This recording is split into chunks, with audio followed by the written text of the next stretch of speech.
The massive doors of the Galactic Council chamber slid open with a resonant hum that echoed throughout the cavernous space. Ambassador Elaine Wright took a deep breath as she stepped forward. The weight of humanity rested on her shoulders. The council chamber stretched before her like an enormous amphitheater with thousands of seats arranged in concentric rings, rising hundreds of feet upward. Each section housed representatives from different planetary systems, some humanoid, others utterly alien in form. The central platform where Elaine now stood seemed deliberately designed to make visitors feel small and vulnerable. A strategic intimidation tactic she recognized immediately. The Grand Arbiter, a towering being with translucent skin through which pulsing light patterns could be seen, raised 6 elongated limbs for silence. The chamber, which had been filled with the murmurs of thousands of delegates, immediately fell quiet. Ambassador Wright, we have summoned you to answer for your species' transgressions. The voice resonated directly in her mind, bypassing her ears entirely. Elaine straightened her navy blue uniform, adorned only with a simple Earth insignia. She had been chosen for this mission, precisely because of her unshakable composure. Grand Arbiter, members of the Council, I come before you not as a supplicant but as an equal. The murmurs resumed immediately, louder this time. The Arbiter's inner lights flashed rapidly in what Elaine recognized as surprise. Humanity has barely achieved interstellar travel. You have existed as a unified planetary government for less than 2 Earth decades. By what measure do you claim equality with civilizations that have existed for millennia? Elaine smiled slightly. This was the opening she had been waiting for. By the measure you yourselves established in the Galactic Charter section, 7 paragraph 4. Any species demonstrating the capacity for faster-than-light travel and evidence of cultural cohesion shall be granted full representation. Within the Galactic Council, the chamber erupted in chaos as thousands of delegates conferred with their advisors. The Grand Arbiter's inner lights pulsed rapidly in what appeared to be agitation. Ambassador Wright, your knowledge of our charter is impressive but incomplete. There are conditions. Yes, there are. Elaine interrupted, causing another wave of murmurs. Conditions which humanity has met. We developed faster-than-light travel independently. We have maintained peace among our colonies for the required period. And we have evidence that members of this very council have been observing Earth for centuries without our consent, which constitutes a violation of your own non-interference. Directives? A delegate from the third ring stood abruptly, their body covered in iridescent scales gleaming under the chamber lights. The human speaks of matters beyond her clearance. Who provided this information? Elaine turned, addressing the delegate directly. I am not at liberty to reveal my sources. Counselor, but perhaps you should investigate how your surveillance satellites in Earth orbit were discovered last year. The chamber descended into chaos again. The Grand Arbiter had to flash a blinding pulse of light to restore order. Ambassador Wright, the revelation of unsanctioned observation is concerning, but does not change the fact that humanity remains untested. Your species has a documented history of violence, exploitation, and environmental devastation. How can we trust you with the responsibilities of council membership? Elaine had anticipated this line of questioning. Every member species represented here has a similar history. The Vergon Collective waged interstellar war for 3 centuries before joining the Hylaxians practiced planetary mining that rendered 12 worlds uninhabitable. We do not deny our past, but we have learned from it. Humanity has overcome its darkest impulses. An imposing figure rose from a seat near the center ring. Their body seemed to be composed of living stone with crystalline formations where a face would be. Our concern is not merely historical, Ambassador. The speed of your advancement troubles many on this council. You achieved in centuries what took others millennia. Elaine nodded respectfully. We call it innovation. Counselor, it is perhaps our greatest strength and yes, sometimes our greatest weakness. But consider this. Human history is filled with examples of reaching out to those different from ourselves, building bridges where chasms existed. We seek membership not to gain power but to learn and to contribute. The Grand Arbiter's lights pulsed in a slower pattern. Now, how would you contribute, Ambassador? Given your limited technological development, humanity offers perspective. Grand Arbiter. Precisely because our journey to the stars has been rapid, we bring fresh eyes to old problems. Our scientists have already developed theoretical models for stellar stabilization that your own experts have called revolutionary. Another delegate stood. This one appeared almost human except for the silver skin that reflected the chamber lights like a mirror. You speak of contribution, yet Earth has already violated trade restrictions by providing advanced medical technology to the Proxima colonies. Elaine turned her gaze directly to the silver-skinned delegate. Those colonies were suffering from a plague. Your council voted to withhold treatment, citing non-interference while billions faced death. We acted out of compassion, equality. This body seems to have forgotten in its millennia of existence. The chamber went completely silent. The Grand Arbiter's lights dimmed momentarily. If what you say about the plague is true, then an investigation will be launched. Nevertheless, humanity's petition for council membership must follow proper protocols. You will undergo the trials of admission. Elaine maintained her composed expression, though internally her heart raced. The trials were legendary, rumored to be nearly impossible for new species to pass. Only the Arbiter and senior council members knew what they entailed. We accept the trials. Grand Arbiter, when shall they begin? The Arbiter's lights pulsed once sharply. They have already begun, Ambassador. The moment you entered this chamber, you were being evaluated. We shall continue tomorrow. Prepare yourself as. Elaine was escorted from the chamber. She maintained her diplomatic poise, but her mind was racing. The opening gambit had gone according to plan. She had established humanity as knowledgeable, confident, and unintimidated, exactly as the strategic team back on Earth had hoped. She had also planted seeds of discord among council members about the unauthorized surveillance of Earth. Outside the chamber, her assistant, Ryan, waited anxiously. How did it go? Elaine waited until they reached their assigned quarters before responding. They're divided, Ryan. Some see us as a threat, others as an opportunity. The trials begin tomorrow. We need to contact Earth immediately. Ryan activated their secure communication device shielded from council monitoring. What exactly are these trials? No one knows for certain. Elaine sank into a chair, suddenly allowing her exhaustion to show. But historical records suggest they test everything, from diplomatic skill to technological knowledge to ethical judgment. She stared out the viewport at the massive space station that housed the Galactic Council. Thousands of ships from hundreds of worlds docked in perfect formation. Our intelligence suggests the Council is facing internal struggles, Elaine continued. Some factions want expansion, others, isolation. Our arrival has exacerbated these tensions. We can use that. Ryan looked concerned. You're suggesting we manipulate the highest governing body in known space. Elaine smiled slightly. I'm suggesting we navigate carefully. We need allies. Ryan, identify which delegations seemed most receptive to my arguments today. We'll approach them quietly. Back on Earth, President Daniels received Elaine's encrypted transmission with the Joint Chiefs of Staff gathered in the Situation Room. She performed admirably, said General Torres. But these trials concern me. We have no idea what she'll face. Admiral Powell, a veteran of 3 space conflicts, leaned forward. We should position the fleet near the boundary as a precaution. If this goes sideways, the President raised a hand. No aggressive moves. That's exactly what hardliners on the Council would expect from us.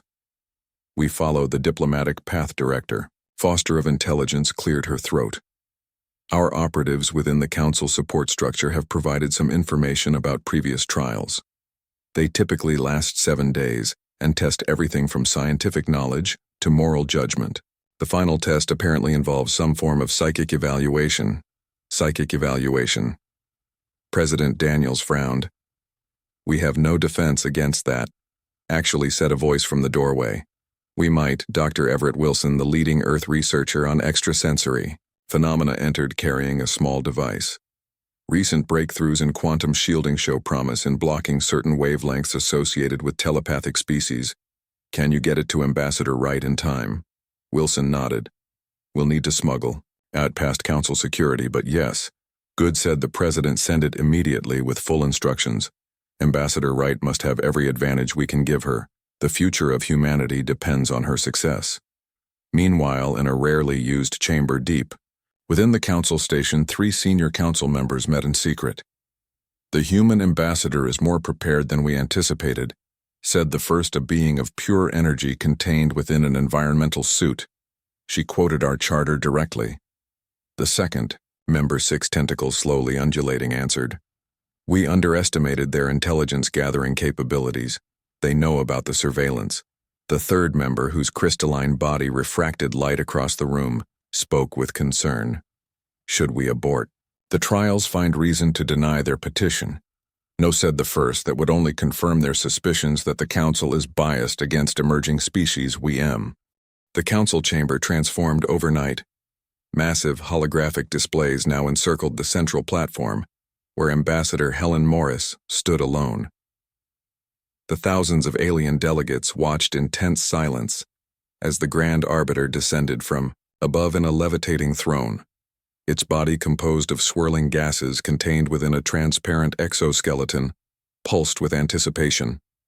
Human, you face the trial of knowledge. The Arbiter's voice boomed throughout the chamber. Your species claims readiness to join Galactic Society. We shall test that claim. Helen felt sweat forming on her brow but maintained her composed expression. The previous ambassador had been recalled after falling ill, suddenly forcing Earth to send her as replacement with barely 12 hours' notice. She suspected foul play but had no proof. The trial begins now. Observer witnesses, take your positions. 3 beings moved to equidistant positions around Helen. One appeared as a mass of writhing tentacles, another seemed composed entirely of mathematical equations shifting and reforming constantly. The third resembled a humanoid tree, its bark skin embedded with glowing crystals. Across the galaxy, billions watched this transmission. The Galactic Council rarely opened its proceedings to the public, but the human trials had generated unprecedented interest. Earth hung in the balance, its fate determined by this woman, in the simple blue uniform adorned only with humanity's planetary insignia. Let us begin, said the Arbiter. The first question concerns galactic history. In the third epoch, what event led to the formation of the Concordat of 7? Helen felt her heart race. This information had not been shared with Earth. In fact, most of galactic history remained classified to non-member species. She had seconds to decide whether to admit ignorance or attempt a strategic response. With respect, Grand Arbiter. Earth has been deliberately kept ignorant of galactic history by Council directive. Any failure to answer such questions reflects not on humanity's readiness but on the Council's policy of information suppression. Gasps echoed through the chamber. The Arbiter's gaseous form swirled violently. You dare question the procedure, human? I question not the procedure but the fairness, Helen, replied her voice steady. If you wish to test human knowledge, test us on universal principles accessible to all intelligent species: mathematics, physics, philosophy. These are the true measures of civilization. A low murmur spread through the chamber, some delegates nodding in agreement, others gesturing in what appeared to be outrage. The Arbiter conferred briefly with the 3 observers. Very well, human. We shall adapt the trial. Your argument has merit. The question is withdrawn, Helen maintained. Her neutral expression but internally felt a surge of triumph. The first test had been psychological, not factual. The Council wanted to see if humans would accept unfair conditions without question. The Arbiter's form stabilized. We shall test your understanding of universal principles as you suggested. Explain your species' understanding of consciousness. Helen took a deep breath. This was unexpected, but at least within human knowledge domain. Humanity recognizes consciousness as an emergent property arising from complex neural systems. While we once believed it unique to our species, we now understand it exists on a spectrum throughout living beings. Some human philosophers argue, Consciousness represents the universe's way of knowing itself. Others believe it emerges from quantum processes at the cellular level. What unites these perspectives is recognition that consciousness transcends mere biology, manifesting in increasingly complex forms as evolution advances. The tree-like observer leaned forward, its crystalline eyes glowing intensely. Does humanity recognize non-biological consciousness? Yes, Helen answered without hesitation. Our scientists have identified consciousness patterns in certain energy fields and have theorized about consciousness in stellar phenomena. We believe consciousness is not bound to carbon-based life. The second observer, the mathematical equation being shifted, forming new patterns. The human speaks of consciousness as if separate from the unified field. How primitive, Helen recognized the trap. This observer clearly held a different philosophical view, attempting to make humanity appear underdeveloped. Some human philosophers would agree with your perspective. Observer, she responded. Some argue consciousness represents a localized expression of a universal field, temporarily individuated, but fundamentally connected to all existence. This debate continues among our greatest minds, reflecting the diversity of thought we would bring to the council, the equation being pulsed in what might have been surprise. The arbiter intervened. Enough philosophical discussion. The next question concerns practical ethics. Your vessel discovers an unknown planet with pre-industrial civilization in crisis. From natural disaster, what action does your species take? Helen considered carefully. This question had practical implications for Earth's acceptance. Humanity follows the principle of proportional intervention. We would first observe to understand the nature of the crisis. If the civilization faced extinction, we would intervene using methods appropriate to their development level. For example, providing subtle agricultural assistance disguised within their cultural framework for a famine. If intervention required revealing our existence, we would proceed with extreme caution, establishing contact with leaders best positioned to understand our nature. We balance the ethical imperative to prevent suffering against the cultural harm of premature exposure to advanced technology. The tentacled observer writhed in apparent agitation. The human describes controlled interference. Many council species advocate strict non-interference. Helen turned to address this observer directly. History shows that absolute principles often fail in practice. Would you watch an entire species perish when you could save them with minimal cultural disruption? Our position reflects a balance between compassion and wisdom. The chamber erupted in debate, some delegates standing shouting across the chamber at others. The Grand Arbiter released a pulse of energy, silencing the room. The human has exposed one of our oldest debates, the application of principle versus pragmatic compassion. Interesting, the trial continued for hours. Helen faced questions about physics, mathematics, biology, ethics, and philosophy. Each answer carefully calibrated to demonstrate human advancement while acknowledging room for growth. She knew from briefings that appearing too advanced might frighten conservative council factions, while appearing too primitive would justify exclusion. Finally, as artificial daylight dimmed in the chamber, the arbiter raised all limbs. The trial of knowledge concludes. The council will. Deliberate human, you have performed beyond expectation. As Helen was escorted from the chamber, she maintained her dignified posture until reaching the private anteroom where her team waited. We received everything Commander Taylor said, his military, bearing evident despite civilian clothes. The transmission reached Earth and all colonies.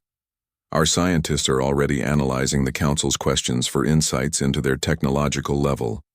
Helen collapsed into a chair, accepting water from an aide. Did I pass? Taylor shrugged.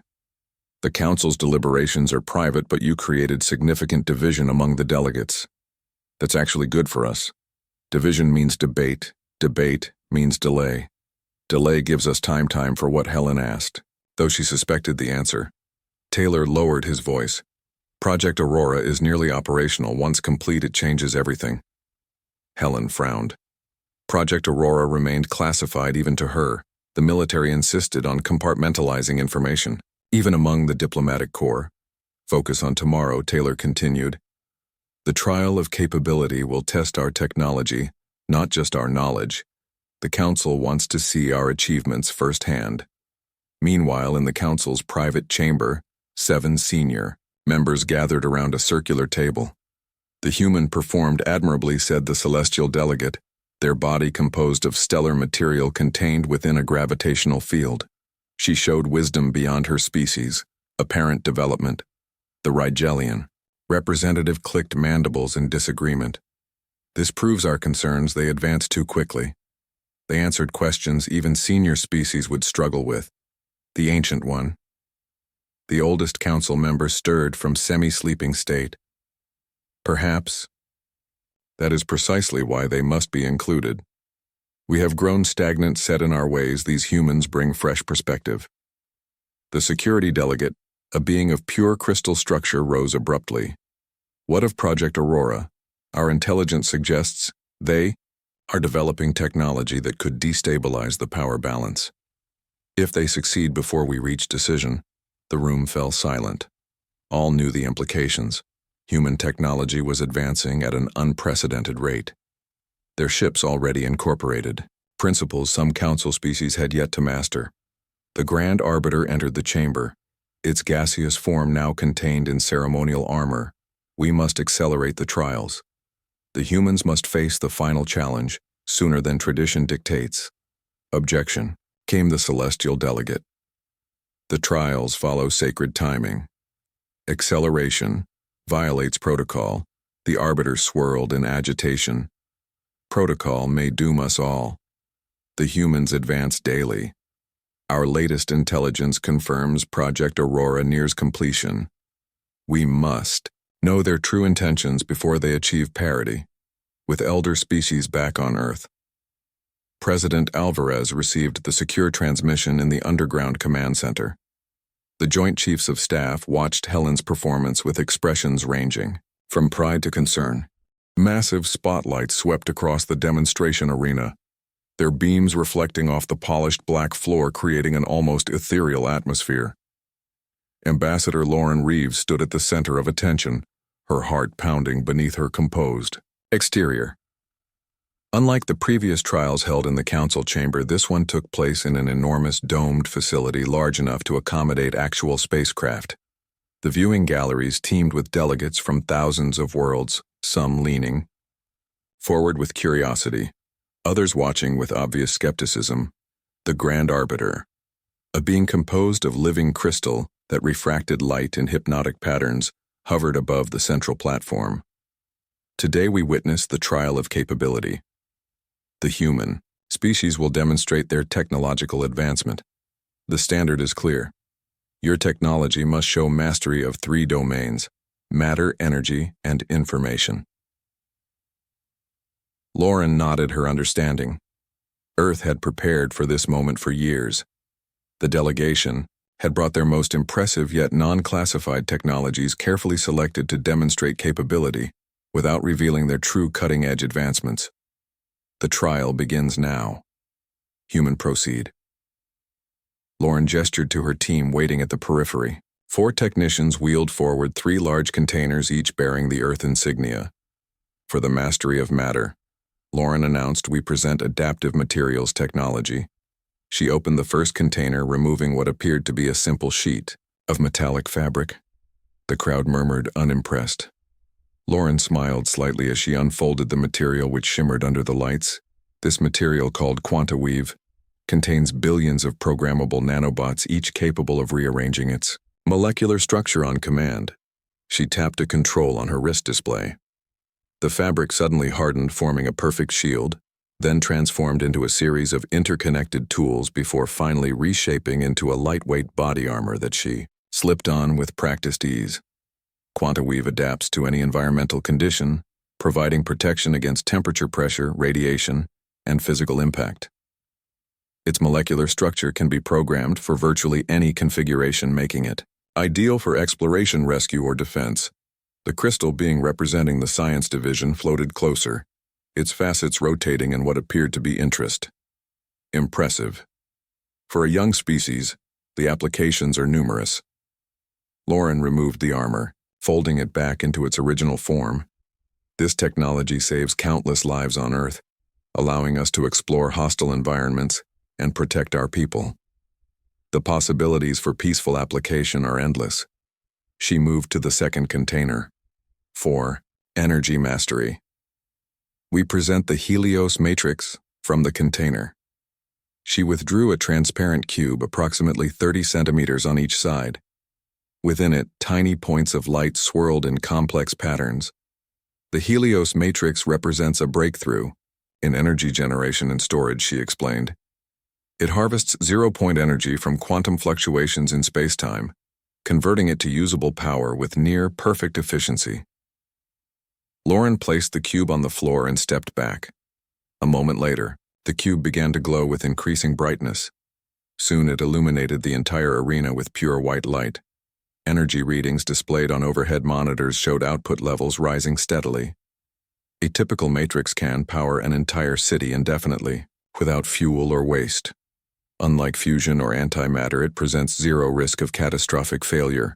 The delegates murmured more loudly now, many leaning forward to confer with their advisors. The Grand Arbiter's crystalline form, pulsed with light patterns, claimed to have mastered zero-point energy extraction, a technology many council species have pursued for millennia. Lauren maintained her professional demeanor. We developed this technology through collaboration between quantum physicists and energy specialists. The breakthrough came when we stopped trying to extract energy directly and instead created a system that resonates with the natural fluctuations of the quantum field. The third container remained unopened. The Arbiter gestured toward, "Proceed with your final demonstration." Human Lauren approached the final container, taking a deep breath. This was the most sensitive technology Earth had agreed to reveal. For information mastery, we present the Neural Interface Network. She opened the container, revealing what appeared to be a simple circlet made of an iridescent material. This device allows direct mind-to-mind communication across any distance, she explained. By mapping neural patterns and converting them to quantum entangled signals, the network enables instantaneous communication regardless of spatial separation. The Arbiter's crystalline structure flashed brightly. Such technology requires mastery of consciousness itself. Lauren nodded. In developing this technology, we came to understand that consciousness itself is a fundamental force of the universe, like gravity or electromagnetism. The network doesn't merely transmit data. It connects minds, creating shared understanding across language and cultural barriers. A murmur of alarm spread through the assembly, many delegates rising from their seats in agitation. The representative from the Draconian Conclave, a massive reptilian being, thundered in outrage. The humans claim mastery of consciousness technology. This violates the Sentinel protocols. Such technology is restricted, Lauren remained calm. The network is not a weapon. It cannot control or influence, only connect. Those who join do so, voluntarily sharing only what they choose. It has eliminated misunderstanding among Earth's nations, bringing peace where conflict once thrived. To demonstrate, she placed the circlet on her head and nodded to a human technician who donned a similar device. My colleague stands ready to connect with any council member who wishes to experience this technology firsthand. We have nothing to hide. The chamber erupted in chaos. Some delegates shouting, others retreating from the viewing galleries. The Grand Arbiter emitted a pulse of energy, restoring order. This is unprecedented. A species at your development stage should not possess consciousness technology. The implications. This technology saved our world, Lauren interrupted respectfully. When nations stood at the brink of war, the network allowed leaders to truly understand one another. For the first time in human history, we achieved global unity. This is not a weapon, but a bridge. The three judges conferred their forms, huddled together in intense communication. Finally, the Arbiter turned to address the assembly. The human demonstration exceeds expectations in all domains. This concludes the public portion of the trial of capability. We will deliberate. As Lauren was escorted from the arena, whispers followed her. Some delegates watched with newfound respect, others with undisguised fear. The human delegation had revealed technology that many council species were still developing. Earth's advancement curve had proven steeper than even the most alarming predictions. In the secure Earth compound, Commander Blake greeted her with barely contained excitement. "You created quite a stir. Ambassador, the network demonstration." Especially, Lauren collapsed into a chair, exhaustion finally showing. They were frightened. Blake. Not impressed. Frightened. "That's concerning." Blake nodded, checking that their conversation remained secure. These demonstrations were carefully calibrated to show capability without revealing our true technological level. Yet even these caused alarm. "I can't imagine their reaction if they knew about Prometheus." Lauren lowered her voice. "We need to be prepared for accelerated timelines. The Council is clearly divided on Earth's admission. Some see us as an opportunity, others as a threat. My instinct says they won't follow normal protocols." Something is happening. Behind the scenes back on Earth, President Donovan received real-time updates in the Crisis Command Center, surrounded by military and scientific advisors. "The neural interface demonstration was a calculated risk," said Secretary Winters. "It showed our advancement while emphasizing peaceful application." Dr. Rivera, the chief scientist for Project Prometheus, frowned. The Council's reaction suggests they have encountered similar technology before, possibly with catastrophic results. Their fear seems disproportionate. The President turned to Admiral Cooper. "What's the status of our defensive preparations?" "All Earth defense systems are at ready status without appearing overtly aggressive," reported the Admiral. "The Luna base is fully operational. Mars and Europa colonies have activated their shields. Our fleet remains in standard patrol formation, but can respond to the Council station within hours, if necessary." And Project Prometheus, asked the President. Dr. Rivera checked her secure tablet. "Final calibration phase. Madam President. We'll be ready for activation within 12 hours ahead of schedule." "Good." The President nodded. "The Council must understand we come in peace, but we will not be intimidated. Our ambassador needs leverage in these negotiations." Meanwhile, in the Council's most secure chamber, 11 elder members gathered in emergency session. Their forms varied from energy beings to silicon-based life to entities of pure mathematical expression. The eldest among them, a being, so ancient its original form had been forgotten, addressed the assembly. "The humans have advanced beyond all projections. Their energy technology alone should require another millennium of development. Something accelerated their progress. We must determine what." High Counselor Zorn, a being of living metal, nodded grimly. "Our surveillance of Earth clearly missed crucial developments. The neural interface technology especially concerns me. It bears disturbing similarities to the Ascended protocols." The chamber grew utterly silent at this reference. The Ascended were rarely discussed their technology. The Chamber of Truth loomed before Ambassador Patricia Henderson like a temple from some forgotten civilization. Ancient stone columns carved with symbols from 1,000 extinct species lined the approach. Each step felt heavier than the last.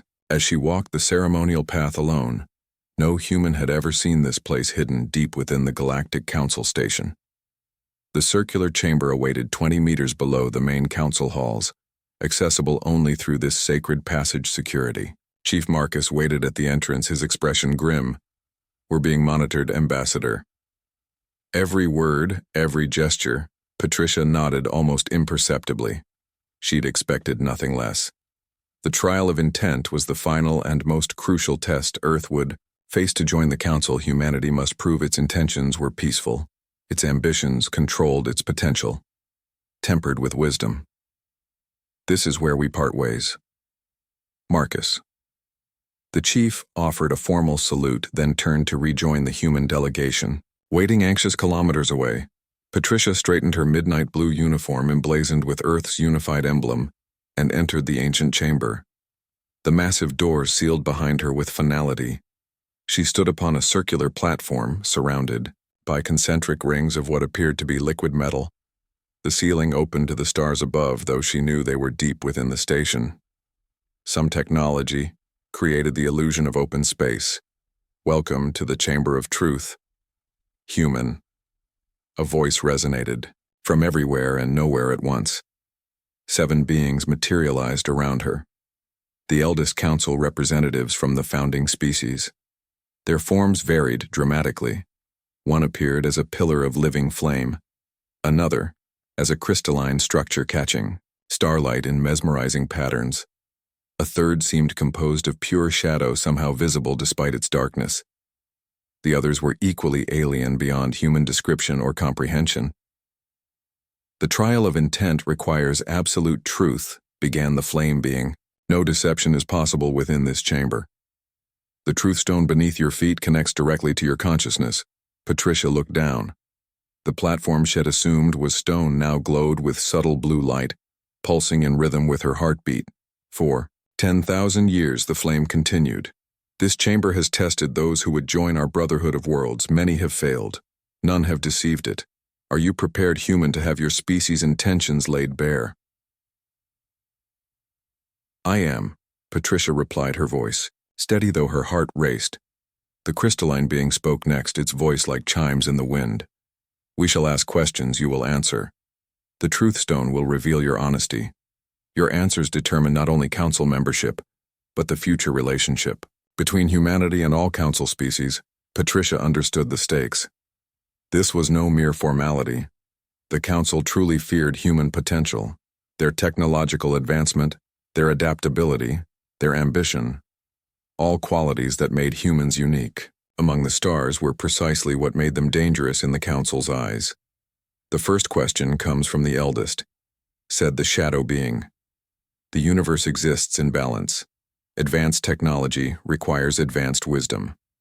What limits would humanity accept on its technological development to maintain galactic harmony? Patricia considered carefully. Earth leadership had anticipated such questions. The answer would reveal much about human priorities. Humanity accepts that certain technologies present existential risks, she began. When such technologies are identified, we would accept reasonable limitations developed through mutual agreement. However, we reject arbitrary restrictions based solely on our species' age or development path. We seek partnership, not subordination, collaborative oversight, not external control. The liquid metal beneath her pulsed bright blue. The 7 beings stirred with what might have been surprise. The shadow spoke again. Your answer shows both wisdom and defiance. Interesting.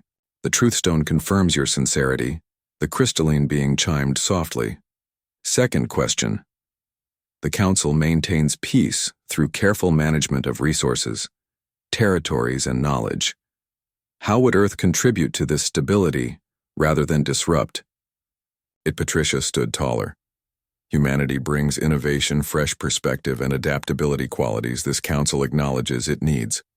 We would serve as bridge builders between established powers and emerging civilizations. Our diplomatic corps already excels at conflict resolution. Our scientists seek collaborative solutions to shared problems. We would strengthen the council, not challenge its authority. Again, the floor pulsed blue, confirming her sincerity. The third question came from a being composed of interconnected geometric shapes. Earth harbors a project designated Prometheus. Our intelligence suggests this technology approaches what we call ascension technology, forbidden under Galactic Compact Section 7. What is the true purpose of Project Prometheus? Patricia felt cold sweat form on her brow. This touched Earth's most classified program. The revelation that Council intelligence had penetrated so deeply was disturbing, but not entirely surprising. Project Prometheus, she began carefully, represents humanity's investigation into consciousness technology. Its purpose is understanding, not control. We seek to map the intersection between quantum mechanics and consciousness itself. Yes, it builds upon what you call neural interface technology. But with broader application, our goal is enhancing communication, understanding, and peaceful coexistence. Not domination. The floor pulsed blue, then flickered to purple. The beings conferred silently. You speak partial truth, human, said the flame being. The truth stone detects omission. What else does Prometheus entail? Patricia weighed her options carefully. Project Aurora had been activated hours ago. Earth now had leverage she could use. Prometheus also explores dimensional physics, she admitted. The quantum nature of consciousness appears connected to what some call higher dimensions.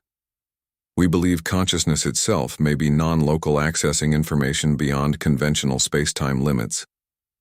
The floor pulsed steady purple, not blue or red. A complex truth, neither complete deception nor absolute candor. The 7 beings communicated in silence, their forms pulsing with energy. The chamber temperature fluctuated wildly as they deliberated. Final question. Human. The shadow being expanded, growing until it loomed over Patricia like a storm cloud. If denied council membership, what course would humanity take?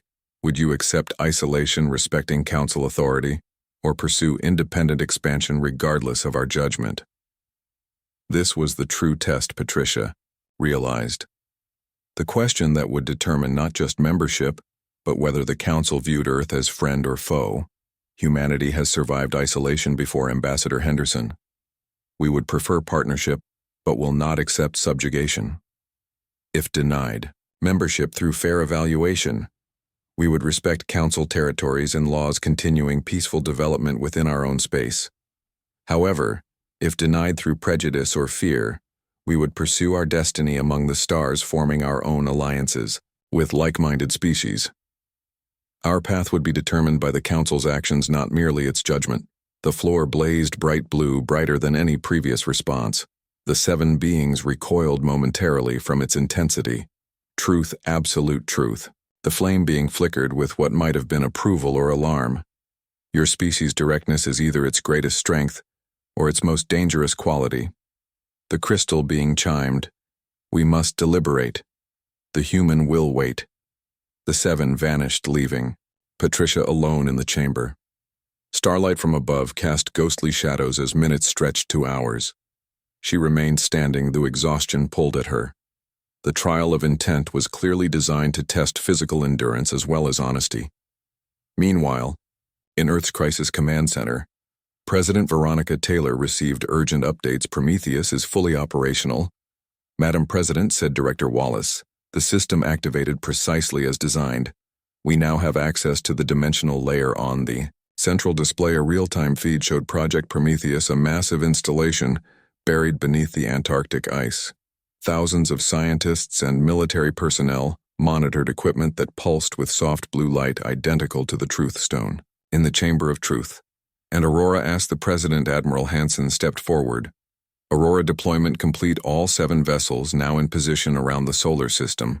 Their dimensional shielding renders them undetectable to conventional sensors. Each carries the prototype weapon system. The President nodded grimly. I pray we never need them. But the Council must understand we come to the galactic community as equals, not supplicants. How much can you tell me about what's happening in the chamber? The quantum link with Ambassador Henderson maintains minimal contact. Director Wallace responded, the chamber appears designed to prevent outside communication, but we've established a partial connection through the dimensional layer. We believe she's completed the questioning phase. Deliberation is underway. Show me the council station. The display shifted, showing the massive council headquarters, an artificial world constructed over millennia housing representatives from over 10,000 civilizations. At its center, a pulsing light indicated the Chamber of Truth. They fear us, observed the President. Dr. Eleanor Fields, the leading xenopsychologist, nodded. Their fear is rational, Madam President. By their standards, our advancement curve is unprecedented. Most species take millennia to develop technologies we've mastered in centuries. Their entire power structure depends on gradual, controlled development. The Grand Council chamber erupted in chaos as Ambassador Victoria Hayes stood unwavering at the center platform. The massive amphitheater, designed to house representatives from 10,000 worlds, rang with shouts, protests, and demands for order. Earth had dropped a diplomatic bombshell that threatened to shatter the power structure that had governed galactic affairs for millennia. Silence demanded the Grand Arbiter, its crystalline form pulsing with energy that rippled across the chamber. The human will explain this evidence. Victoria faced the assembly, her expression calm despite the storm surrounding her. 6 months into Earth's Provisional Council membership, she had uncovered the truth buried in ancient archives, evidence so explosive that 3 council elder species had attempted to block its revelation. The holographic display above showed archaeological findings from a dozen worlds.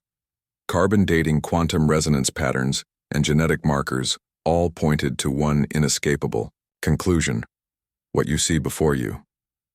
Victoria began, her voice carrying throughout the vast chamber, is evidence gathered by your own science teams across centuries.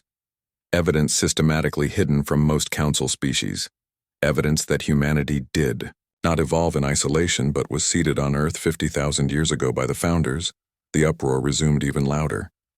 The Founders were mythological figures to many species, the legendary beings who had established the first interstellar civilization, millions of years before the Council existed. Preposterous, shouted the draconian representative. This human fabricates history to claim unearned status.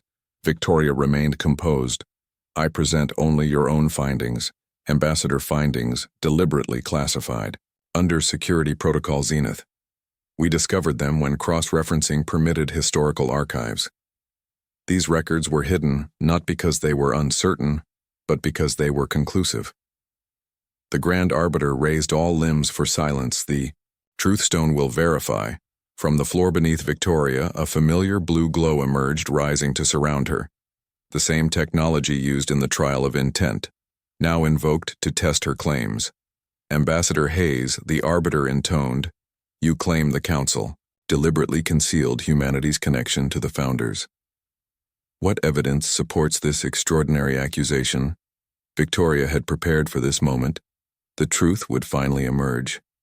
3 pieces of evidence support this conclusion. First, genetic. Markers found in human DNA match patterns discovered in Founder artifacts on 7 worlds, including Centauri Prime and Vega. 4-second quantum resonance tests on ancient human remains match the signature decay pattern of known Founder technology. Third, linguistic analysis shows Earth languages share root structures with the fragmented Founder language, particularly in mathematical expressions. These findings are documented in Council Archive Section 7, accessible only to elder species representatives. The Truthstone pulsed bright blue, confirming her claims. A wave of murmurs swept through the chamber as thousands of delegates processed this revelation. The Lumina representative, a being of pure light, stepped forward. Your access to restricted archives violates security protocols. Ambassador, how did you obtain this information? Victoria straightened. Earth would not be intimidated. After gaining provisional membership, we deployed our quantum consciousness technology project, Prometheus, to map dimensional space. During this exploration, we encountered what you call the memory layer, an information field containing historical records. We discovered our own history, their records that matched fragments in your accessible archives. Only then did we request access to the restricted sections. Horrified silence fell across the chamber. The memory layer was theoretical to most Council species, a dimension of pure information supposedly accessible only to the most evolved beings. The Arbiter's crystalline form darkened. You deployed forbidden technology, human. The Oversight Committee had not approved such use. It was not forbidden under our agreement. Victoria countered carefully. The limitation applied to weaponization, not research applications. Our scientists documented all procedures, shared all findings with your observation team.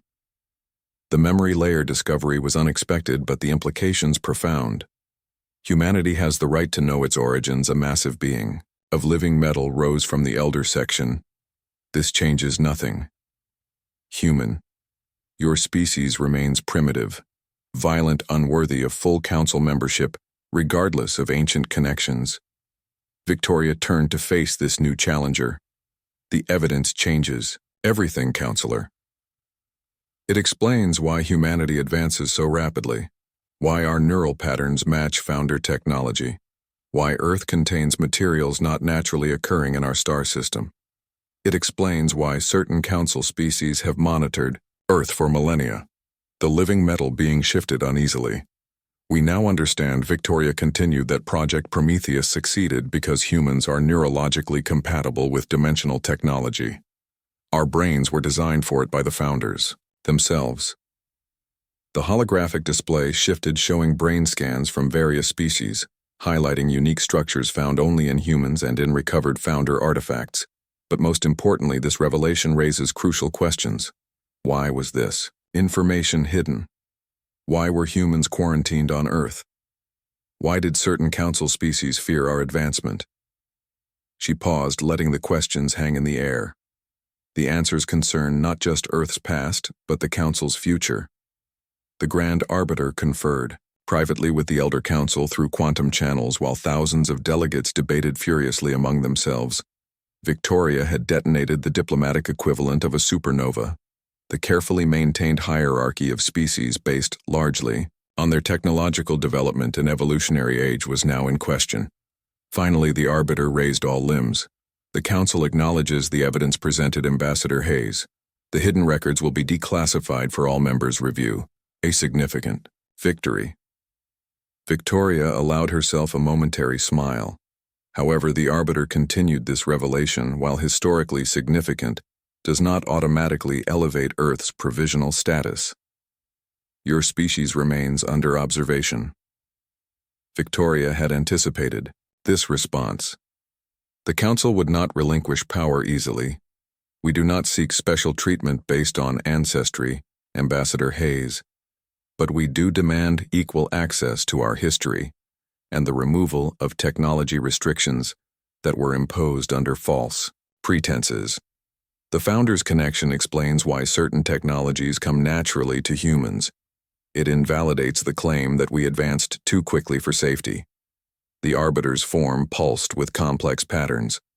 If humans are indeed Founder descendants, why did they abandon your world? What catastrophe severed this connection? These questions require investigation before restrictions can be reconsidered. A valid concern. Victoria nodded. We propose a joint expedition to Earth archaeological sites, previously restricted by Council directive sites that may contain answers to these very questions. Before the Arbiter could respond, alarms blared throughout the chamber. Emergency lighting bathed the assembly in red. The security chief, a multi-formed entity capable of splitting into autonomous units, materialized beside the Arbiter. Unauthorized vessels have breached Council space. High Elder, the security chief reported. They appear to be outsiders. The chamber erupted in panic. The outsiders were a mysterious collective of species from beyond the galactic rim. Their rare appearances always heralded conflict. Display the intrusion, commanded the Arbiter. The holographic display shifted, showing 7 vessels of unknown design approaching the Council station. Their hulls absorbed light rather than reflecting it, creating ominous silhouettes against the starfield. All delegates will return to their embassy quarters, ordered the security chief. This is not a drill. Emergency protocols are now active. Victoria stood her ground as delegates rushed for exits. The human delegation has information relevant to this intrusion. We recognize these ships. The Arbiter turned all attention to her. Explain immediately. Human. The ships match descriptions. From Earth's memory layer exploration. Victoria explained. They appear in records from the final Founder era shortly before their disappearance. We believe they are Founder vessels, or at least based on their technology. Impossible, countered the security chief. The Founders vanished millions of years ago. Nevertheless, Victoria insisted the quantum signatures match. If these are outsider ships they are using Founder technology, or are Founders themselves. A new figure approached. The Ancient One. Oldest, living council member rarely seen in public sessions. Its form shifted constantly between states of matter. The human speaks truth. The Ancient One's voice seemed to come from everywhere and nowhere. The outsiders and Founders are connected. This is why certain knowledge was restricted. This is why humans were quarantined. Victoria felt a chill. What are you saying? The Ancient One's form solidified briefly into a crystalline structure, similar to the Arbiter's. The Founders did not vanish. Ambassador, they evolved beyond physical form, beyond dimensional limitations. Those you call outsiders are those who refused transcendence, those who believe physical existence must continue. The schism divided their civilization. Those who remained in our dimension became the outsiders. Those who transcended watched from beyond, and humanity asked Victoria, our connection to them,